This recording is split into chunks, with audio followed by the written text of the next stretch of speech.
South India shopping mall the wedding మంత్ర సరికొత్త wedding collection south India shopping mall.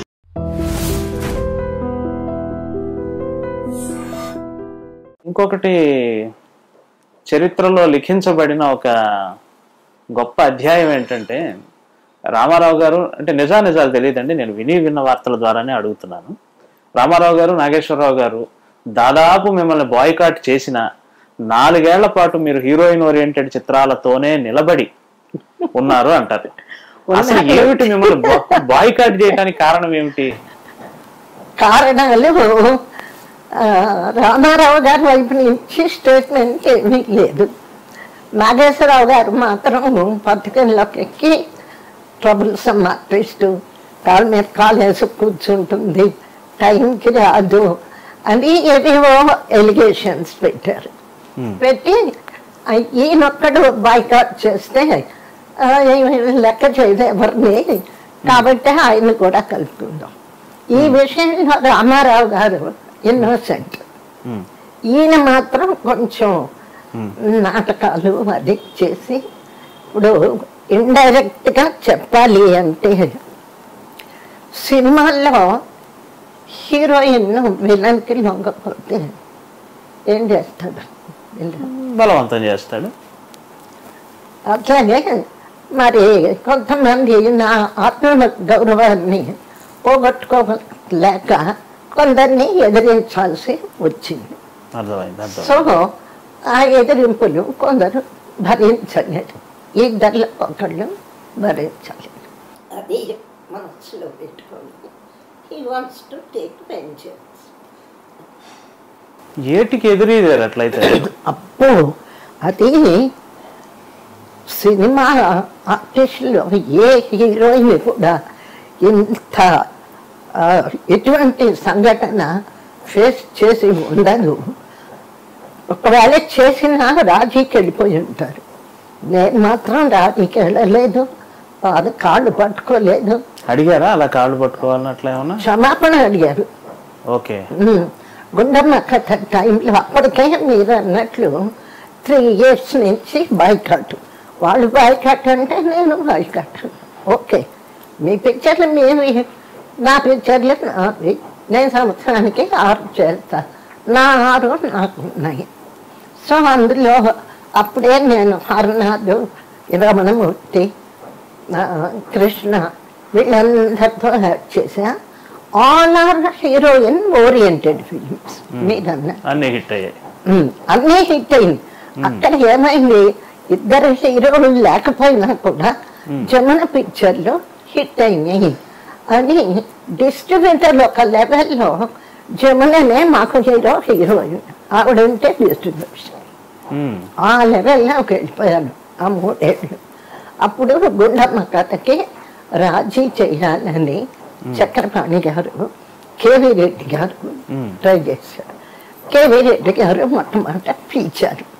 నాన్నగారు నేను వెళ్ళి కూర్చొని, చక్రపాణి గారు ఏంటి శ్రీనివాసరావు ఏంటి పెద్దవాళ్ళతో ఎందుకు వచ్చిన గొడవలు, ఆ పిక్చర్లన్నీ పాడైపోతున్నాయి అంటే జమున వేయాల్సిన హీరోయిన్ పాత్ర ఇంకొకళ్ళు వేస్తే ఆ పిక్చర్ ఆడేది కాదు. అది 100 రోజులు ఆడాల్సిన పిక్చర్లు 50 రోజులు ఆడే.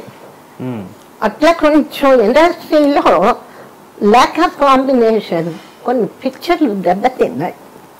అది దృష్టిలో పెట్టుకొని కేవీ గారు, చక్రపాణి గారు రాజీ ప్రయత్నం చేశారు. అప్పుడు వాళ్ళు ఏం చేశారు అంటే, వాళ్ళొక రూము, నాన్నగారు నేను ఒక రూమ్లో కూర్చోబెట్టారు. కేవీ రెడ్డి గారు ఏంటమ్మా ఇదేం బాగలేదు, పెద్దవాళ్ళు మేము మాట్లాడతాము అని చెప్పి లోపలికి వెళ్ళి వాళ్ళతో మాట్లాడి వచ్చారు.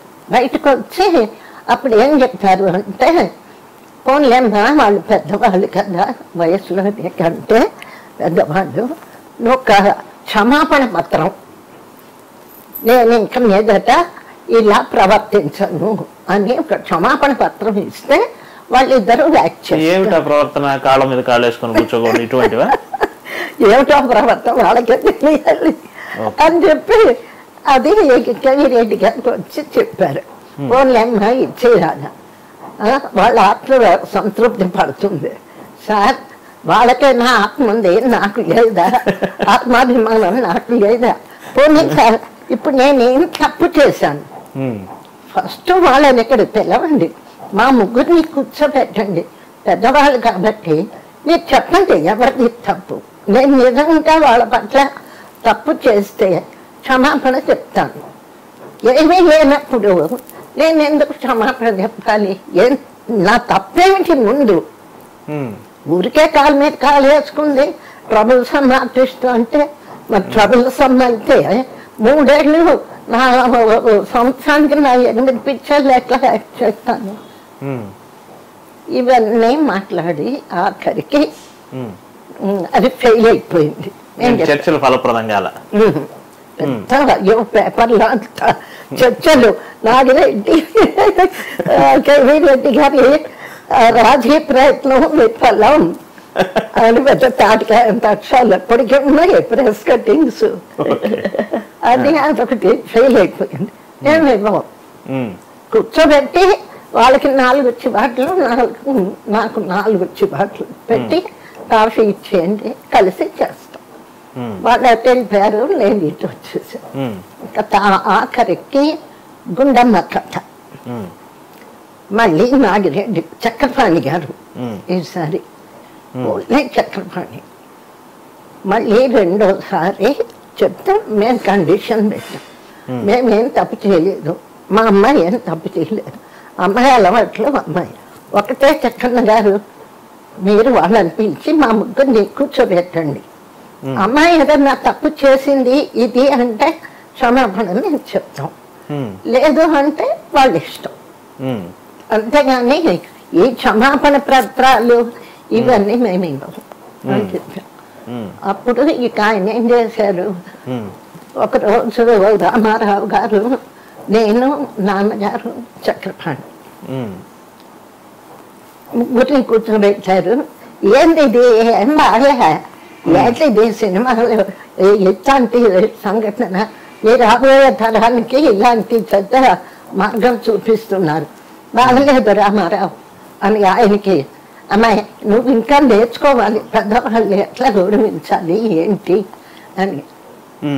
మొత్తానికి వాళ్ళకి 2 నాకు 2 అత్యంతలు వేసి గుండమ్మ కథ యాక్ట్ చేయండి డేట్స్గా. అలాగే సార్. నెక్స్ట్ డే నాగేశ్వరరావు గారు, ఆయనతో ఇదే డైలాగు, చక్రపాణి రాజీ చేసిన చక్రపాణి గారు. ఆయనతో ఇదే మాట అంటే ఆఖరికి నేను కొంచెం చనువుగా ఇదిగా మాట్లాడాను. నాగేశ్వరరావు గారు, మీరు నాకు యాక్టింగ్లో ఎన్నో విషయాలను నేర్పించారు.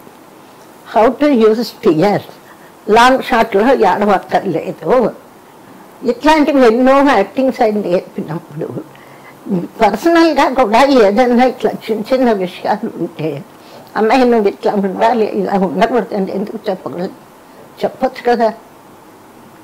అది ఆయన్ని చదువుగానే కొంచెం అంటే ఏదైనా అయిపోయిందిలే అన్నారు.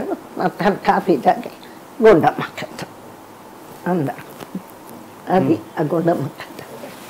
అదే నాకు ఫస్ట్ డే ఆఫ్టర్ కాంప్రమైజ్ ఇదే పిక్చరు. ఆ పిక్చరు ఇద్దరు హీరోల మధ్య ఫోటో తీసు. అప్పుడు నా మైండ్ ఎట్లా ఉంది అన్నది నాకు గుర్తు రావడం. మామూలుగా క్యాజువల్గా మేము ఉన్నానా, లేకపోతే వీళ్ళిద్దరి మీద విజయం సాధించానా అన్నది నాకు గుర్తులే. ఆ ఫీలింగ్ ఏమిటా అనేది. బట్ స్టిల్ అయితే వాళ్ళిద్దరేమో చెవులు వెళ్ళేస్తూ ఒక స్టిల్, మళ్ళీ ఫ్రెండ్లీగా ఇద్దరు చేతులు చేసి స్టిల్ తీయించుకున్నాం. మొత్తం మీద ఎక్కడ వెనక్కి తగ్గలా మీరు? పిక్చర్లు పోయినాయి, నాకు పోయినాయి, వాళ్ళవి పోయినాయి.